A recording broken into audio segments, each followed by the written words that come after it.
She examines the wig and notes how stunning it is, saying that wearing it does not show at all. She observes that the eyelashes attach very well too. She declares everything is perfect. She thinks that at this rate, she would make the ideal obnoxious visitor. She identifies herself as Maria Abina today. She states her purpose is to ruin someone's wedding party. She mentions that she belongs to the guild called Frut. She explains that premium guilds accept hidden trusts and complete client quests. She reveals that the guild's trump card is herself. Her duties involve replacing wedding guests, pretending to be a lover, and returning goods. Despite the difficulty of the task, she credits her exceptional acting and makeup skills for her success. She affirms that she never fails. She says that posing as guests and destroying the wedding is her absolute specialty. Someone calls out to her as Maria. A Labrado,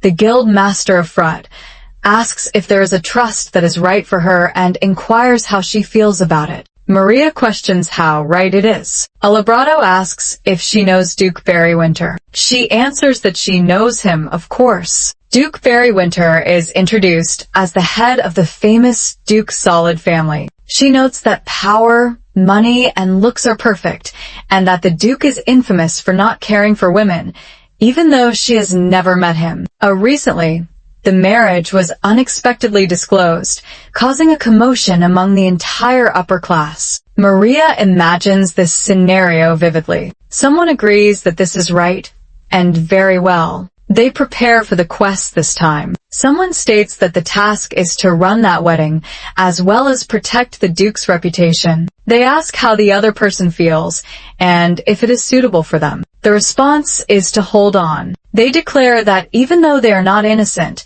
they do not accept commissions that cause harm to others.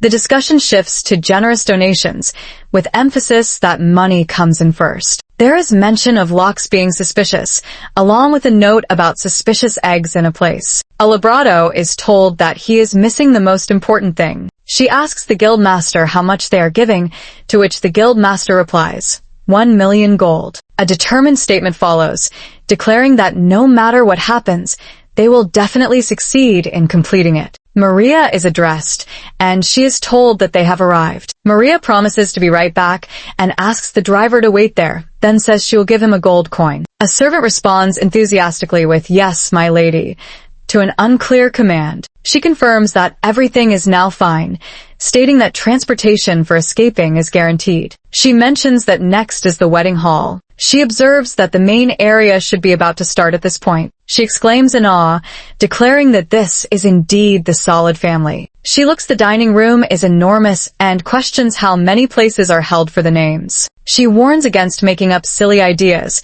thinking that if they safely receive a reward this time. She excitedly shares that Shivi at last started their own coffee business and mentions having dreamed about being a bartender. Maria questions why she would need to know whether he is the Duke or not, stating she'll easily flee once finished, mentioning it's for her dream. She declares that whatever happens, she'll successfully sabotage this wedding. She announces that this wedding is void. People ask what the fuss is about and wonder who that lady is, repeatedly asking what she said. The bride asks what is happening and questions if her Duke knows that lady. Maria calls out the Duke, dramatically. She then claims that in her belly is the Duke's child. The crowd echoes this shocking revelation repeatedly. In her thoughts, Maria tells herself to think of sorrowful things, considering herself the world's most wretched person. She reminds herself to shed tears now. She tearfully accuses the Duke of leaving her for another woman and daring to treat her this way,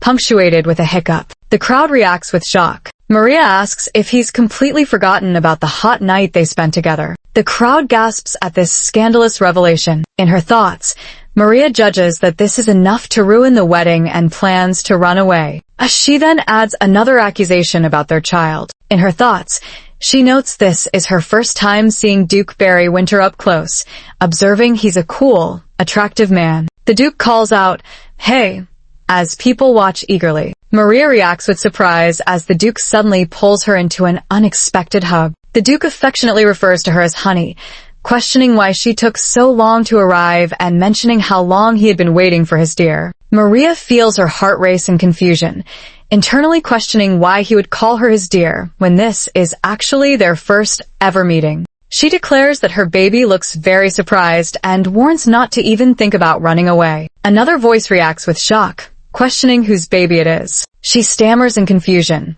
wondering what the hell is happening and what's going on here. She urgently says to let's go, while another voice asks where, suggesting prison as a destination. Meanwhile, the bride suddenly remembers the wedding and calls out for the Duke to wait a minute. The Duke signals for the bride to be quiet while dramatically claiming that her child in the womb will be startled. He repeats the statement, insisting this baby will be startled, to which Maria reacts with disbelief. She mentions a baby, then questions if it's a child, noting that this order is worth millions. She admits that although she expected it to be dangerous to some extent, the situation appears more serious than anticipated. In Maria's thoughts, she reflects that the guild master didn't mention this Barry Winter being a lunatic. She feels genuinely upset with he. The Duke refers to my baby and suggests they have much to discuss, specifically proposing to talk about that hot spring night. Observes that they seem to have a lot to talk about. Internally,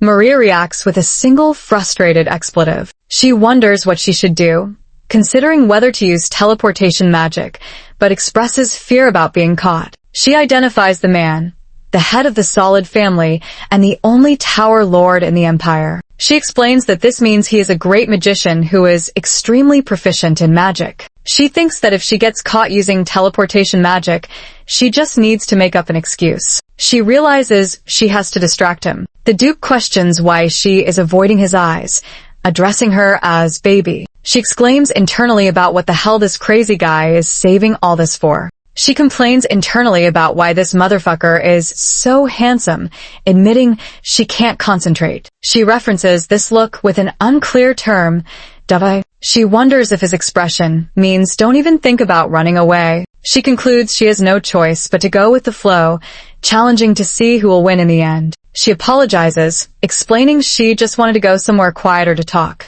just the two of them. She looks at the Duke, ready to set a beauty trap while waiting for the optimal moment to run away. Internally, she thinks that this is the right time to run away. Maria successfully runs away and arrives at the guild master's house, where the guild master is shocked to see Maria lying down. The guild master calls out to Maria, asking if she is okay and shouting for her to wake up. The Duke expresses surprise, stating he didn't expect her to run away like this. An observation is made about a very interesting Pyong bird.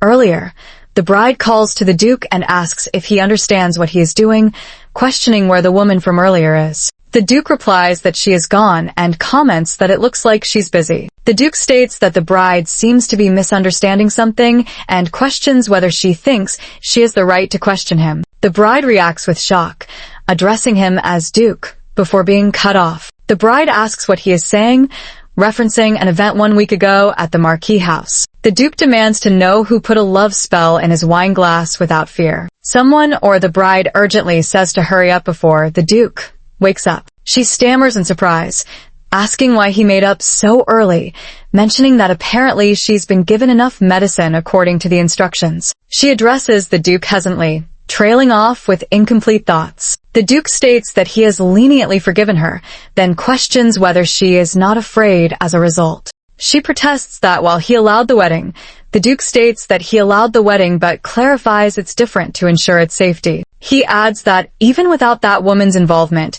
his tolerance was only ceremonial from the beginning. He demands silence and departure before he reveals her actions. The bride reacts with shock and fear but defiantly questions whether he thinks she will give up so easily. The Duke declares that regardless, the wedding ends here. The bride calls out urgently to the Duke. Internally, the Duke finds the bride noisy and considers going to see his baby instead. Meanwhile, at the guild master's house at night, Maria wakes up. She remarks to herself about the wedding being over and mentions 1 million gold. The guild master asks Maria if she is awake. Maria responds that she is fine now, addressing him as Labrato. The guild master confirms the mission's success and mentions the press coverage of the Duke's marriage annulment. Maria questions why everyone focuses so much on the Duke despite him only having a handsome face. The guild master suggests people are more interested in the rude lady from the wedding than the Duke himself. The guild master directs Maria to look at the newspaper's front page